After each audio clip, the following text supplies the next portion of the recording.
So I hated this movie. I'm just going to be honest. To my stomach. Nice. I hated it. Nice. I hated it. Nice. I hated it. I don't understand what all the fuss was about. Boo. Boo. Boo. As a real person, I didn't like it. Wow. I just don't. That was a whole load of hate right there. I actually enjoyed it. It was entertaining to me. I didn't think it was anything up for Best Picture. I ran into some hipsters, which I will not name, but because I did not love it, they were ready to just cancel me into like oblivion, into another multiverse. Amateur Girl and Fanboy present the Big Bad Glass Movie Review.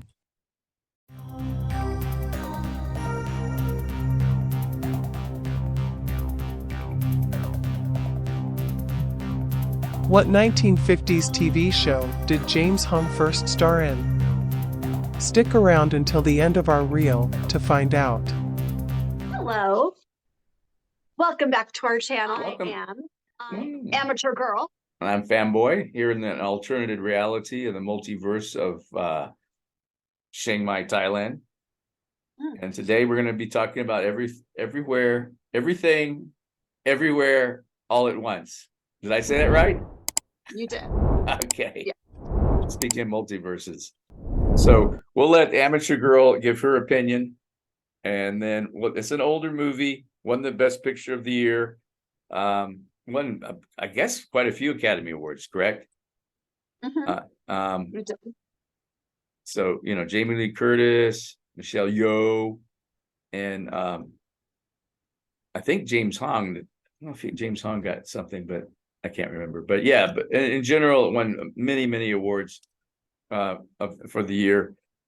And so now we're going to talk about it just because we feel like talking about this movie today. Yeah. Well, Ke Huy Quan from Indiana Jones. Right. Yeah, he did win. He won supporting actor, I believe. Yeah, short round. Yeah. Yeah. So I hated this movie. I'm just going to be honest. Nice. I hated it. Nice.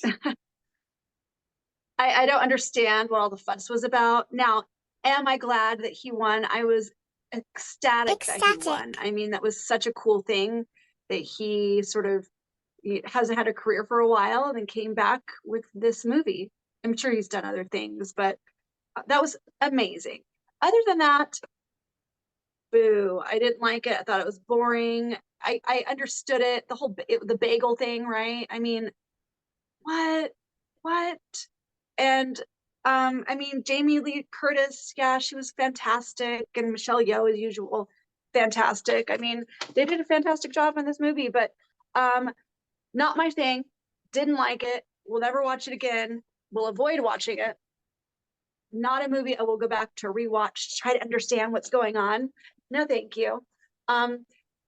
Yeah, it was just convoluted, confusing. What's the point? I'm sure people that really analyzed it, I'm sure there's a point. I'm sure they could explain to me why. But as a real person, I didn't like it. It wasn't escapism for me. It was just kind of like, I'm watching it because it's nominated and Jamie Lee Curtis is in it. And that's really the only reason I sat through the whole thing. I will say that it did pass my fast forward test. So I guess it wasn't that bad because I didn't fast forward through any of it. Well, maybe I did. Honestly, I don't even know because I don't even care. That's what I feel about this film. The end. Wow. I just don't. That was a whole load of hate right there. You should like set a piece of paper on fire or bring some film and just combust and bust into flames and stuff.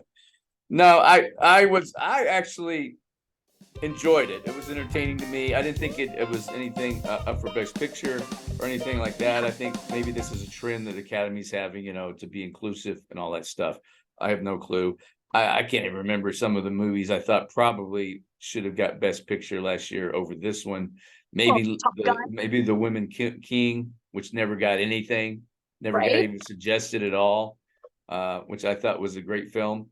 And then and I had no really thoughts. I just thought it was an okay movie. I enjoyed it. Then I ran into some hipsters, which I will not name, and they loved it so much, and they went on, and I said, well, it was okay. I said it was pretty good, but because I did not love it, they were ready to just cancel me into like oblivion, into another multiverse. Because I was lukewarm on my reception of the film. I don't know what the hell is that about. I mean, isn't everybody, this is what we're here for, to have our own opinion about what we like or don't like, right? Yes. So I didn't quite understand any of that. I took my Thai girlfriend, Pumpkin, and she didn't really care for it either. She was super lukewarm on it too. And I thought, well, here's the one with some Asian people in it. Maybe she'll really enjoy this. I mostly went to see it because of her. She's totally lukewarm. She enjoyed that one with the Spider-Man kid and Mark Wahlberg, that movie much more. She loved that thing. Yeah. That one based on the game. And I played the game and I can't even think of it right now. And so it was an interesting movie. It's great that Michelle Yeoh got her recognition, because she's Right. talk about everything everywhere all at once. She's it, right? I just saw a new preview coming out of the Hercule Poirot movie with Kenneth Branagh. I think that's how you pronounce his name, the director and the actor, and doing one of those new Death on the Nile type movies, and she's in that one. So I mean, she's everywhere, right? Yeah, well deserved. She's fantastic. Yeah. And Jamie Lee Curtis, I don't know. It was a goofy part for her. Yeah. Did she deserve it? I guess. I mean, she's been around so long. She's like Hollywood, old royalty, right? From her back to her parents, Tony Curtis, and her mother, and the rest. And James Hong, I don't know if he got anything, but I love that guy. He's been around forever too. He's the older gentleman. He's in his 90s now, but he's been around forever. Played in everything, television, classic TV shows from the 50s and 60s, and movies. I mean, I think he goes all the way back to the 40s as a young, like Charlie Chan's #1 son or something. I don't know. I can't remember. But yeah, he's been around a long time. But as the movie wise, and the directors are interesting.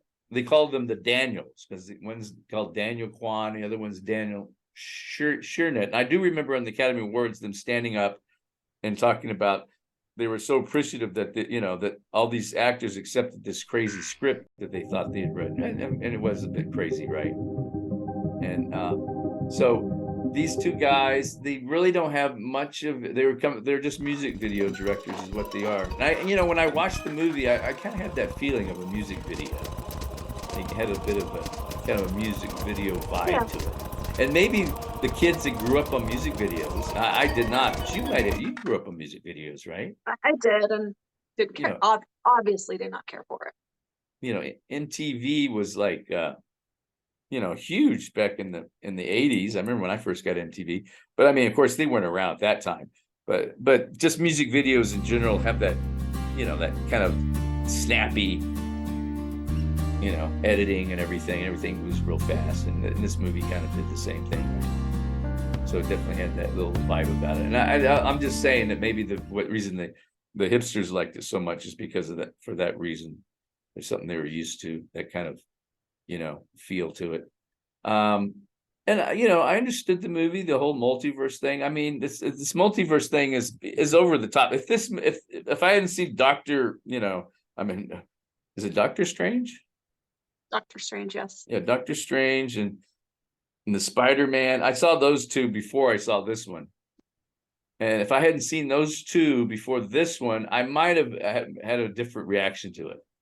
But I was like, oh my God, this multiverse stuff is just getting out of hand, right? I mean, it's way out of pocket here, as it was my feelings, right?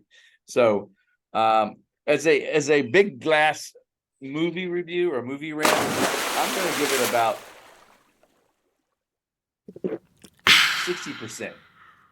Now I know the critics, they gave it about 94%. The audience rating was on 80%. I didn't hate it. I just was more lukewarm to the entire thing. I wasn't like sometimes I'll come out of a movie ecstatic, and being a guy too, it might have a lot to do with it.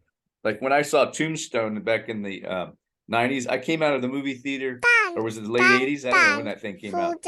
I came out of the movie ecstatic. That movie I thought was the greatest movie ever made. That was a great movie. It's so stupid, right? And I mean, there's certain movies you'll come out and you're like, and that's it. Well, we should talk about Tombstone sometime, because I've learned a lot of things about that are very interesting. But we won't talk about it now. But yeah, I come out of movies ecstatic. I did not come out of this movie ecstatic. I just was, lukewarm. But I mean, if it was a foreign film or something, I would say, I would have an understanding of that. And an art film, I don't know if you would even put this in the art film area. I'm not sure. I don't know. Did it, like you said, art helps change your, makes you think about, your life and how things, can change and how you can change things. I didn't really pick up on any of that. It was all about, family, right? It's all about, how the family is very strong. Asian families are very strong. Like the Thai girls are like, they're the best. They're so good. So good to their parents. It's unbelievable. I mean, the parents are number one, and they just take care of them till they die, which is interesting for Americans. It's so interesting, right? Because we're not. I mean, you did a very great job, with your mother, but I'm just saying in general, Americans in general, right, are not great at it. But so it's so that I could see that part of it. The family being the most important thing. But other than that, like I said, it was a lukewarm. I was lukewarm about the whole thing. So, and she hated it, and fangirl and amateur girl hated it. So. Yeah, and the fact that you told me that 94% of critics liked it and 80%, it makes me even more angry. She gets absolutely upset at her stomach when she hears these things. Amateur girl. To my stomach, yes. Mama, chill. I don't get physically reactive that way. I just say, wow. I don't get American Underdog got what? American Underdog. I forget what the rating was. 75%. Yeah, 75. And this got 80%. As the case may be. So, well, anything else about Everything Everywhere All at Once? No, we need to get finished so I can go throw up. Oh. Well, I didn't have that physical reaction. Again, it was just more lukewarm. I was neither sick nor not sick, ecstatic, not ecstatic. I was just kind of middle of the road. It was like, So the reaction of the critics and some people, I just was a bit mystified, and it was a head scratcher for me. Anything else? No. Okay. And this is Fanboy from Chiang Mai, Thailand, signing out. James Hong's first starring role was on The New Adventures of Charlie Chan. He appeared as Charlie Chan's #1 son.